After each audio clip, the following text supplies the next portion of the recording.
Usually I'm approached by a lot of entrepreneurs that maybe have an idea or something, and usually I'll ask them some questions, and there's a large number of them that they're kind of interested, but then they won't take that step, and they're looking for maybe venture capital before they'll even take their idea and start working on it.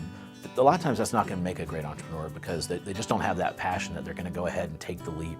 That leap of faith almost needs to happen before you go out and start looking for money and talking to customers and those kinds of things. You have to kind of be so infected by the idea that comes last and the idea comes first. History has shown is the leader isn't the person that always makes the smartest choices, but learns the most from the mistakes they make.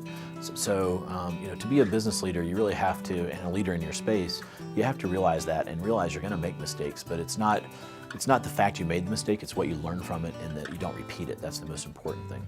So we work with our employees all the time to give them the freedom to kind of try new things and make mistakes, but make sure they don't make the same mistake over and over again. The hardest part of being an entrepreneur is getting the work-life balance right, because you love your work so much that life sometimes just kind of gets in the way. So that's really hard, is to balance those things, and as I've gotten older, I think I do a much better job of that. When you love your work every day, you can tend to get bogged down in the details. So as the company grows, it's sometimes hard for the entrepreneur to kind of pull back and delegate and let other people do things. And we call it kind of the Superman complex, where certainly I could go solve a lot of different problems in the company, but that's not my job. My job is, as the company grows, we have 300 people now, is to not go and deal with every individual customer, but to kind of make sure we're building the company and staying in front of any issues we're having, and that we have the right vision.